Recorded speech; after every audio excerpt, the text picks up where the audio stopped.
और अब एक ऐसी खबर जिसको गौर से देखना आपके और पूरे परिवार के लिए बेहद जरूरी है। समाज कहां जा रहा है, हमारी युवा पीढ़ी को क्या हो गया है, बच्चे क्या क्या सीख रहे हैं। आज जब मैं जनहित की स्टोरी पढ़ रही हूं तो मेरे मन मस्तिष्क में एक अलग उलझन है, एक बेचैनी है कि आखिर पैसा और पॉपुलैरिटी के फेर में फंसकर हमारा समाज या युवा पीढ़ी कितना नीचे गिरता जा रहा है। अब मां बाप के बारे में अश्लील बातें होने लगी हैं और वो भी सरेआम खुलेआम। जो चेहरे हम आपको टीवी स्क्रीन पर दिखा रहे हैं, ये एक तरह की मानसिक विकृति के शिकार लोग हैं। इस तरह के लोगों के पास आपको देने के लिए कुछ भी अच्छा नहीं। अगर ऐसे लोगों पर अभी लगाम लगाने की शुरुआत नहीं हुई तो फिर अपने समाज को हम बचा नहीं पाएंगे। देखिए आज की ट्रेंडिंग न्यूज क्या है जिसको लेकर हम आपको आगाह कर रहे हैं।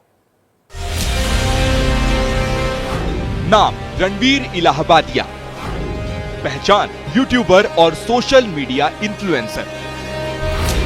लेकिन ये चेहरा आज विवादों में है क्योंकि इस शख्स ने न सिर्फ मर्यादा की सीमा लांघी है बल्कि फूहड़ता को भी इसके बयान ने शर्मसार कर दिया है।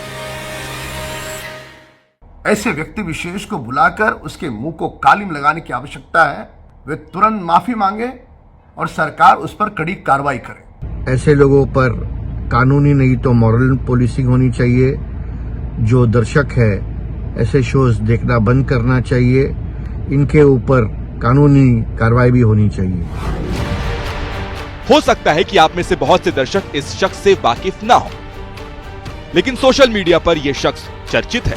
कहने को तो इसके शो बहुत वायरल होते हैं, लेकिन आज ये वायरल नहीं, खुद वायरस बन गया है। वैसा वायरस जिसके मुंह से निकले घटिया शब्दों की श्रृंखला ने न सिर्फ माँ बेटे के रिश्ते को कलंकित करने का प्रयास किया है, बल्कि इसके शब्दों ने हर परिवार, हर माँ बाप को सोचने पर मजबूर कर दिया है। मुझे ऐसा लगता है कि अभिव्यक्ति इसकी भी कोई मर्यादाएं है। हमारे समाज में हमने अश्लीलता के भी कुछ नियम तैयार किए हैं। अगर उनको कोई पार करता है तो ये बहुत गलत बात है।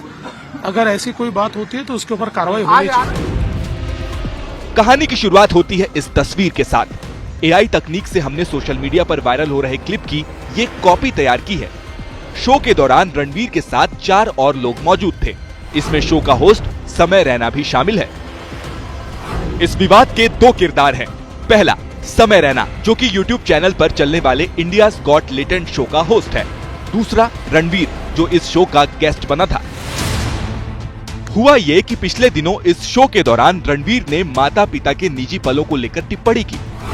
टिप्पणी ऐसी कि आप उसे ओछी, घटिया, निर्लज्ज जैसी कैटेगरी में डाल सकते हैं। सोशल मीडिया पर इसका बयान जंगल की आग की तरह फैला हुआ है। बयान किस कदर घटिया है इसका अंदाजा आप इसी बात से लगाइए कि इसके बयान को टीवी पर सुनाया नहीं जा सकता। मामला पुलिस और महिला आयोग तक पहुंचा है। मुंबई के वकील ने शिकायत की है। नेशनल वुमेन कमीशन जो है उनकी जो प्रेसिडेंट साहब है उनके सामने भी हमने लेटर के माध्यम से रखी है। साथ ही साथ महाराष्ट्र की जो वुमेन कमीशन प्रेसिडेंट है उनके पास में भी आज ही ये कंप्लेंट डिस्पैच की गई है। पुलिस तक मामला पहुंचा। सरकार ने घटिया बयान को गंभीरता से लिया। पुलिस मुंबई में उस सेट तक पहुंच गई जहां इस शो की शूटिंग होती है। ये आपको ये होटल के अंदर का सीन आपको दिखाता हूँ। यहाँ पर मुंबई पुलिस के आपको अधिकारी दिखाई दे रहे होंगे जो लगातार इस बात की जांच कर रहे हैं कि आखिर ये शूट कब हुआ था। ये जो शो है, जो विवादित शो है, उसकी शूटिंग कब हुई थी, कौन कौन से लोग उसमें शामिल थे, उसके फुटेजेस कहां पर हैं। तो तमाम तरह की जो बेसिक इंक्वायरी है वो मुंबई पुलिस ने इनिशिएट कर दी है। लेकिन सवालों के घेरे में सरकार भी है। आखिर सोशल मीडिया पर घटिया बयान फैला कैसे? सरकार और सोशल मीडिया प्लेटफॉर्म ने घटिया कंटेंट रोकने की कोशिश क्यों नहीं की? ऐसे घटिया कंटेंट को रोकने के लिए सोशल मीडिया पॉलिसी क्यों नहीं है? ऑनलाइन कंटेंट रेगुलेट करने के नियम क्यों नहीं है?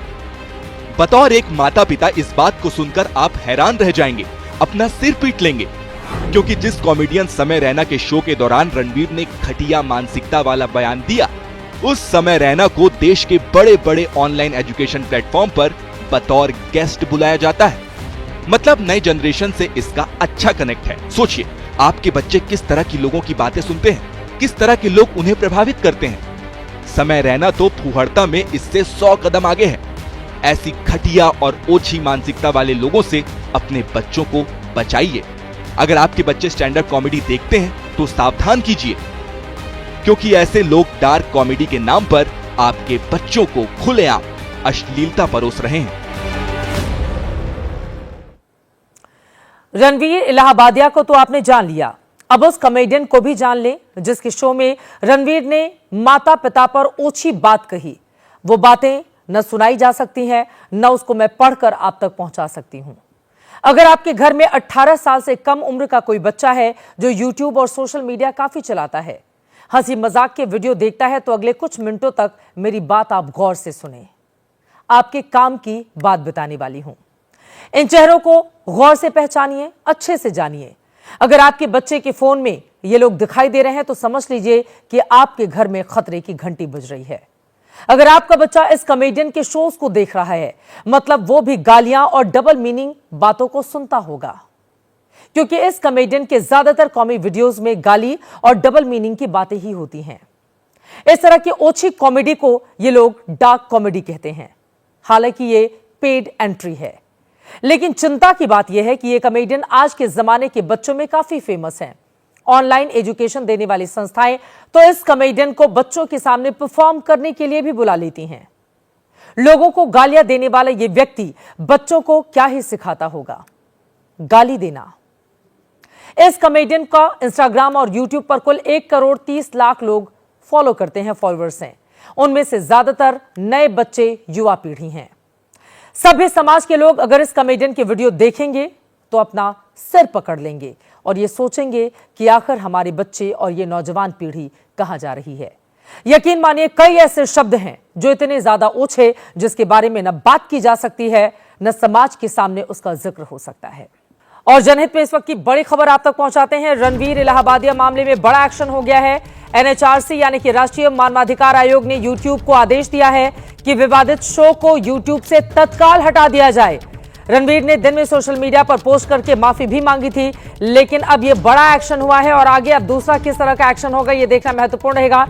एक और बड़ी खबर इसी मामले से जुड़ी हुई, इंडिया गॉट टैलेंट पर एक और कार्रवाई हुई है।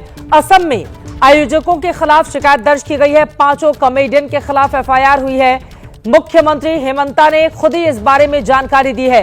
हेमंता विश्व शर्मा की ओर से जानकारी दी गई है कि असम में एफआईआर 5 कॉमेडियन के खिलाफ दर्ज की गई है। लेकिन बात सिर्फ एफआईआर से खत्म नहीं होती है। अगर इनके खिलाफ कड़ी और बड़ी कार्रवाई नहीं की गई तो आगे आने वाले वक्त में ये लोग नजीर बनेंगे और इसी तरह से लगातार वो अश्लीलता फैलती रहेगी जो समाज के लिए बेहद घातक होगी।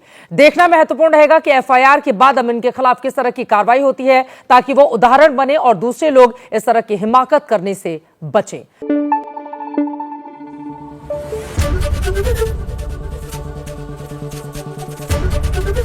एबीपी न्यूज आपको रखे आगे।